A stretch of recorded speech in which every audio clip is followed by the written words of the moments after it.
maaari po ba kayong makausap po patungkol po sa salita po ng Diyos? Okay. Pwede po namin malaman kung ano pong pangalan po nila? Alberto. Alberto po. Kuya Alberto, ako po si Brother Melvin at siya naman po si Brother Aldrin. Brother Aldrin po. So ngayon po meron po kaming bagay po na gusto pong ibahagi po sa inyo. Napakahalagang bagay po ito. Una po, meron po kaming katanungan. Kung sakali po dumating po sa inyo ang kamatayan, alam niyo po ba kung saan totoo ang inyong kaluluwa? Ay, hindi pa. Nakakalungkot po yun, Kuya Alberto. Hindi niyo po alam kung saan po totoo ang inyong kaluluwa. Pero meron po kaming gusto pong ibahagi po sa inyo mula po sa salita po ng Diyos kung saan ba tutungo ang kaluluwa ng tao kapag siya'y namatay. Nais niyo po bang simulan na? Okay. Sige po, simulan po natin ang pagbasa sa Romans chapter 3 verse 10.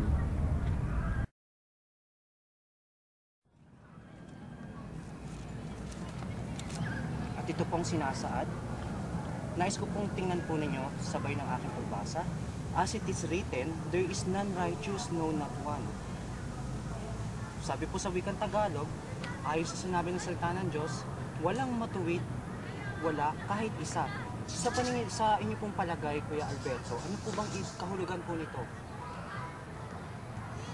Siguro lahat nagkakasala. Tama po yun.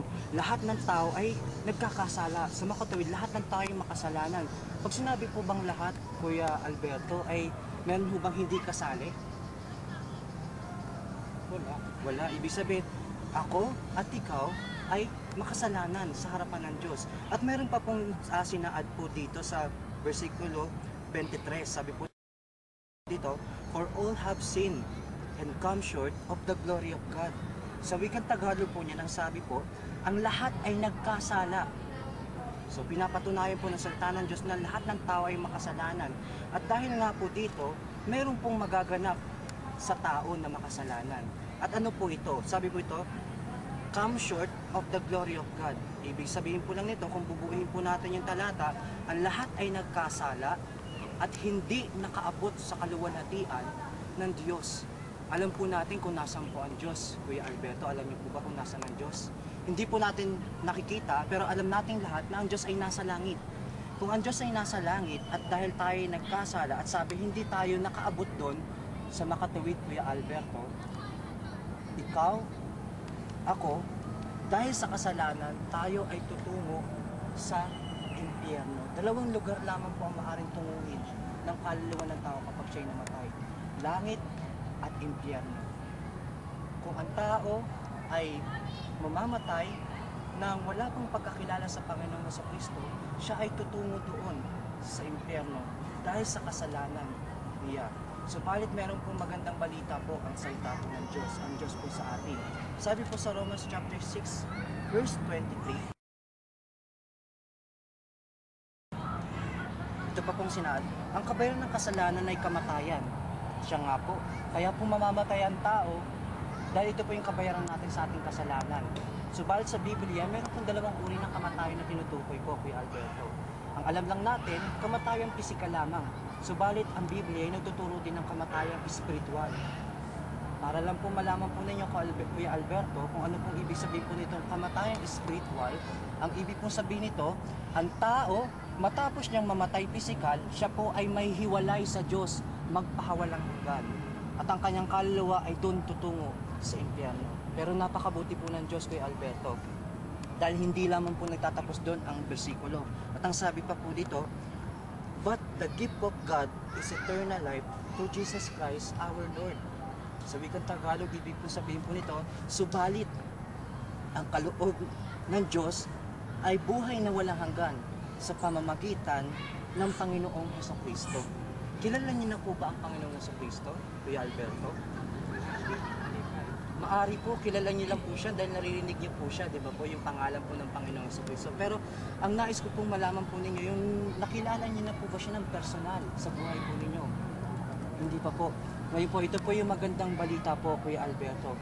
Sabi po dito sa Biblia, kung kayo po ay mananampalataya sa Panginoong Jesucristo bilang inyong tagapagligtas, sabi po sa John chapter 3, verse 16, sapagkat gayon na lamang ang pag-ibig ng Diyos sa sanglibutan, mahal ka po niya, mahal niya po tayong lahat Bagamat tayo ay makasalanan sa harapan ng Diyos, inibig pa rin niya tayo. At ang sabi, na kanya ibinigay ang kanyang bugtong na anak. Sino ito? Ang Panginoong Jesucristo. Kaisa-isa niyang anak binigay niya para sa atin. Dahil ganun tayo kamahal ng Diyos. Nasabi pa rito, kung sino man ang sasampalataya sa kanya, ay huwag mapahamak, bagkus magkaroon ng buhay na walang hanggan. Sa makatuwid, Kuya Alberto, sa ginawa ng Panginoong Jesucristo sa atin, na siya na inagbayad ng ating kasalanan, siya nabayubay sa krus ng Kalbaryo, 2,000 taon na nakararaan. Siya nabayad ng ating kasalanan. At ang gagawin lamang natin ay manampalataya sa kanyang ginawa. Una, panampalataya na natin si Jesus, ang bugtong anak ng Diyos, ang tagapagligtas, na siyang nabayubay sa krus ng Kalbaryo para sa kabayaran ng ating kasalanan. Pangalawa, na manampalataya tayo sa kanyang pangako na buhay na walang hanggan, na sino man tatanggap sa kanya, sabi sa sinad ng Biblia, sino man ang sasampalataya sa kanya ay magkakaroon ng buhay na walang hanggan. At ang sabi pa nun, huwag mapahamak. Sa tingin po ninyo, saan po bang kapahamakan ang tungo po ng tao? Meron po ba kayong palagay, Kuya Alberto? Ang tinutukoy po na kapahamakan po dito ay yung sa impyerno. At ang sabi po ng Biblia, kung tayo mananampalataya kay Jesus sa kanyang ginawa sa atin, hindi na tayo mapapahamak doon sa impyerno. Ang sabi, bagkus magkakaroon tayo ng buhay na walang hanggan. So ito po yun, Kuya Alberto. Tinanong po namin kayo kanina, kung sakaling dumating po sa inyo ang kamatayan, sabi po ninyo, hindi niyo po alam kung saan po tutungan yung kaluluwa. Pero malungkot po na binabalita po ng Biblia na ang tao ay tutungo sa impyerno dahil ito ang kabayaran ng kanyang kasalanan. Pero hindi po nagtatapos sa masamang balita. Meron din po mabuting balita na pinahayag ang salita ng Diyos. Na sino man ang tatanggap sa Panginoong Jesucristo bilang tagapagligtas ay merong katiyakan na siya ay mapapatawad sa kanyang kasalanan at makatatamo ng buhay na walang hanggan. Yung buhay na walang hanggan po na iyon, Kuya Alberto, na inaalay po ng Diyos ay hindi po dito sa lupa. Mas lalong hindi po sa impyerno. Ito po ay sa langit, sa tahanan po ng Diyos. So maliban po na una, aminin po ninyo na kayo'y makasalanan sapagkat ito pong sinaad ng salita ng Diyos. Pangalawa, pagsisiyan ng inyong kasalanan, dahil alam naman po natin na tayo makasalanan sa harapan ng Diyos. Kailangan po natin itong ihingi ng tawad sa Diyos ng ating kasalanan. Pangatlo, buksan natin ang ating puso, magpakumbaba tayo sa harapan ng Diyos, tanggapin natin si Jesus sa ating buhay, sa pamamagitan ng ating mga bibig, sabihin natin na tinatanggap natin si Jesus bilang ating Panginoon at tagapagligtas. At kung gagawin mo to, Kuya Alberto, ikaw ay bibigyan ng pangako ng Diyos ng buhay na walang hanggan. So, Kuya Alberto, huling tanong na lamang po, nais niyo po bang makatamo ng buhay na walang hanggan? Paano yun? Marami akong kasalanan. Gaya po na nabanggit po namin sa inyo kanina, simple lamang po para mapatawad po ang inyong kasalanan. Humingi po kayo ng kapatawaran sa Panginoong Jesucristo, sa Diyos, sa pamamagitan ng Panginoong Jesucristo, at ang Diyos po ay tapat na patatawarin po kayo sa inyong mga kasalanan. So, ano po ang inyong desisyon? Nais niyo po bang makatamo po ng buhay na walang hanggan? Kung iyan po ang inyong desisyon, Kuya Alberto, ay inaanyayahan po namin kayo sa pamamagitan po ng panalangin. Gagabayan po namin kayo kung paano niyo po tatanggapin ang Panginoong Jesus bilang inyong tagapagligtas. Sabayan niyo lamang po kami sa panalangin.